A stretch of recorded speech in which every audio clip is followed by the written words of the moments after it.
और रोज बोलते हैं मोदी जी गाय मेरी माता है, मोदी जी उसको खाता है। हाँ, गाय मेरी माता है, मोदी उसको खाता है। कैसे? 250 करोड़ बीफ का चंदा खा गया मोदी।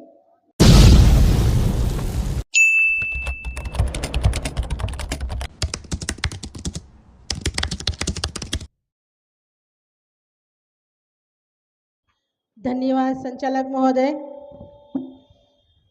बोल 85।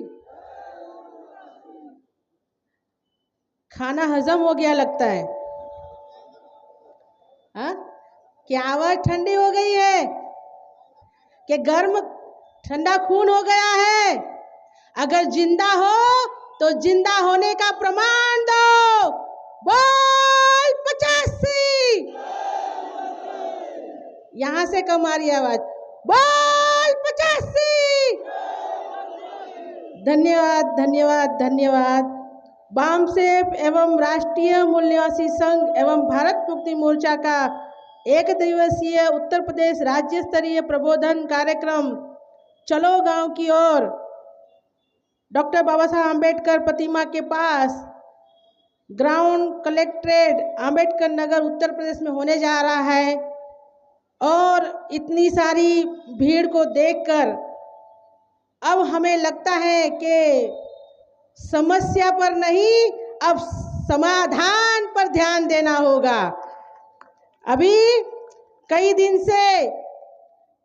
से मेश्राम साहब ने हमें कहा है कि अरे जागो जागो, चलो गांव की ओर, चलो गांव की ओर। 2005 से मेश्राम साहब कह रहे हैं चलो गांव की ओर, चलो गांव की ओर।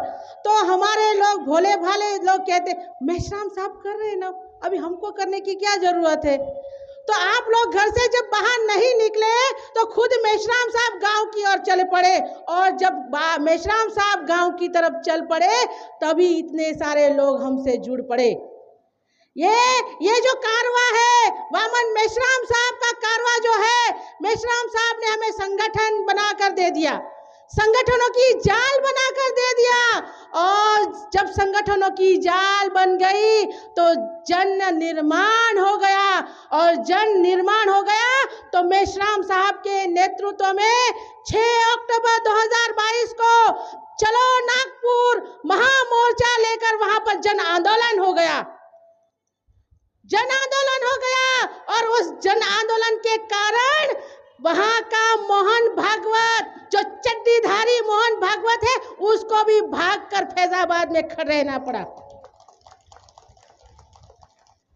उसको भी भागने पर मजबूर कर दिया। और फिर इस जन निर्माण में जो लोग थे उन्हीं के अंदर से मेश्राम साहब ने नेतृत्व पैदा कर दिया। और वो नेतृत्व है अनिल माने सर, परवेंद्र प्रताप सर, विकास चौधरी, धर्मेंद्र मौर्य, अपने सरदार राम सुरेश वर्मा जी, ऐसे कई सारे नेतृत्व आपके सामने। महिलाओं के लिए अंदर भी नेतृत्व पैदा कर दिया, और उस महिलाओं के अंदर नेतृत्व का नाम है कुंदा तोड़कर मैडम, निशा वामन मेश्राम, और हमारी Sunaina Paswan madam, Kushwaha madam, Sushila Dinkar madam, बहुत सारी हमारी महिलाएं नेतृत्व पैदा हो चुकी है। और उस नेतृत्व के अंदर हम जब 31 जनवरी को बड़ा मोर्चा लेकर निकले तो बड़ा मोर्चा, बड़ा आंदोलन हो गया पूरे भारत के अंदर। जो 2014 से मेश्राम साहब चिल्ला कर कह रहे थे कि ईवीएम में गड़बड़ी होती है, ईवीएम में गड़बड़ी होती है, तो हमारा भोला भाला समाज क्या कहता, अरे मेश्राम साहब कुछ भी बोलते हो। तो मेश्राम साहब उनके मुंह पर मेरे पास चुनाव आयोग का पूरा जजमेंट है, वो चुनाव आयोग का जजमेंट मुंह पर मारकर बोलते थे मैं नहीं बोल रहा हूँ, ये सुप्रीम कोर्ट का 8 अक्टूबर का 2013 का जजमेंट है। इस जजमेंट में लिखा हुआ है कि ईवीएम से फ्री फेयर एंड ट्रांसपेरेंट चुनाव नहीं हो सकता। जन आंदोलन किया, और जन आंदोलन से क्या होता है? जन आंदोलन से होता है व्यवस्था परिवर्तन, और व्यवस्था परिवर्तन से होता है सत्ता परिवर्तन, और सत्ता परिवर्तन से क्या होगा? शासन करती जमात, जो बाबा साहब आंबेडकर ने देखा हुआ सपना बनेगा। जो मोदी कह रहा है, मोदी क्या बोल रहा है मालूम है? मैं इन शक्ति स्वरूपा माता बहनों की रक्षा के लिए जान की बाजी लगा दूंगा। मेरे लिए हर माँ शक्ति का रूप है, हर बेटी शक्ति का रूप है, मोदी बोलता है।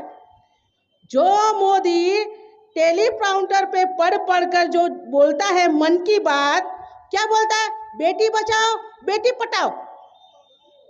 मोदी टेलीप्रॉम्प्टर पे पढ़ पढ़कर बोलता है, उसको कागज पे पढ़ना नहीं आता है, वो ऐसे देख देख के पढ़ता है, जैसे टीवी पे लिखा होता है ना वैसे पढ़कर बोलता है। तो उसके जो राइटर थे उन्होंने लिख दिया बेटी बचाओ बेटी पढ़ाओ, तो मोदी को पढ़ना तो आता नहीं है, उसने गोख के रखा था, इसने बोल दिया बेटी पढ़ाओ। अरे ऐसे प्रधानमंत्री को हम वोट देते हैं ऐसे? और क्या बोलता है? मेरे लिए हर बेटी शक्ति का रूप है। अरे क्या यशोदा बहन शक्ति का रूप नहीं है? वो भी तो किसी की बेटी है।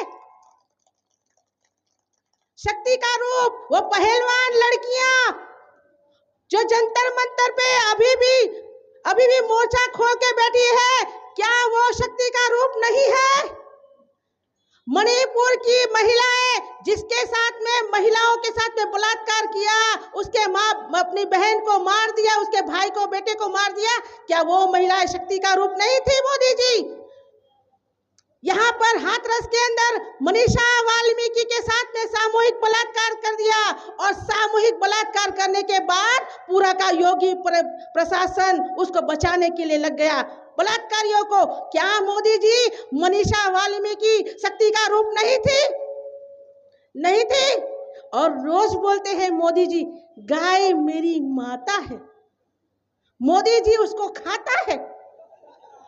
हाँ, गाय मेरी माता है, मोदी उसको खाता है। कैसे?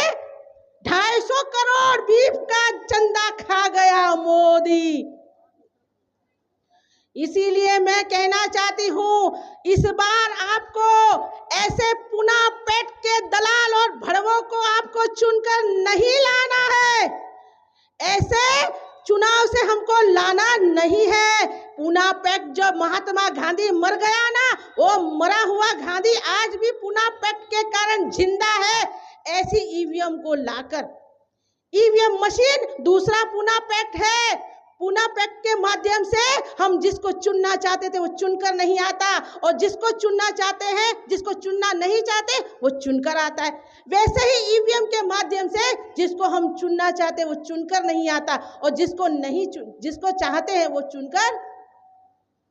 इसीलिए आप सभी साथियों को मैं कहना चाहती हूँ कि अभी मुफ्त की जो आप लोग मुफ्त का चावल खाते हो ना, मुफ्त का चावल, मुफ्त का आटा, मुफ्त की शुगर खाते हो 5 किलो अनाज, तो मुफ्त का अनाज खाना छोड़ दो। उन लोगों को मालूम है कि ये जो भोला भाला हमारा समाज है ना, वो अनाज खाकर बाद में दूसरे दिन निकाल देगा, लेकिन वो भूल जाएगा। किसी ने बोला कि हमारे लोगों को भूलने की आदत है, तो उन्होंने क्या किया, उस अनाज के साथ 1 किलो टाटा नमक देना शुरू किया। नमक क्यों दे रहे हैं मालूम है? उनको मालूम है ये जो हमारा SC, ST, OBC और माइनॉरिटी के लोग जो है ना, हमारे भोले भाले समाज, वो लोग किसी का भी नमक खाते हैं तो नमक हरामी नहीं करते। इसीलिए वो क्या करेंगे, हमको वोट, हमारा नमक खाकर वोट देंगे। आप लोग नमक खाते हो ना, इसे नमक हरामी नहीं करते हो, आप उसको वोट देते हो। तो मैं आपको कहना चाहती हूँ, धोखेबाज को धोखा देना गलत बात नहीं है। इस बार वोट देने जब जाओगे, अगर वामन मेश्राम साहब ने कह दिया कि ईवीएम तोड़ना है, तो ईवीएम हम तोड़ ही देने वाले हैं। अगर मेश्राम साहब का हमको आदेश आया तो ईवीएम हम तोड़ ही देने वाले हैं, और खास तौर पर महिलाएं हम लोग ईवीएम तोड़ने वाली है। 15 लाख बूथों पर हम महिलाएं ईवीएम तोड़ने वाली है। लेकिन अगर मेश्राम साहब का आदेश नहीं हुआ, अगर हम लोगों को ईवीएम में जाकर बटन दबाना पड़ा, या तो मैंने तो सुना भी है कि अभी हलचल भी मची हुई है बैलेट पेपर लाने की। इतना डरा हुआ ये जो सरकार है, डरी हुई सरकार है। डरी हुई सरकार को हमको और भी डराना जरूरी है। हम लोगों को 15 लाख बूथों पर बूथ तोड़ो कमेटी बनाना होगा, बूथ निर्माण कमेटी बनाना होगा, तब जाकर ये सरकार को हम झुका सकेंगे। उस बात को याद रखो। बाबा साहब आम्बेडकर ने कहा था, हमें सत्ता संपत्ति नहीं चाहिए, हमें सत्ता और संपत्ति नहीं चाहिए, हमें संपूर्ण आजादी लेनी है, हमें संपूर्ण आजादी लेनी है और इस आजादी को हम लेकर रहेंगे।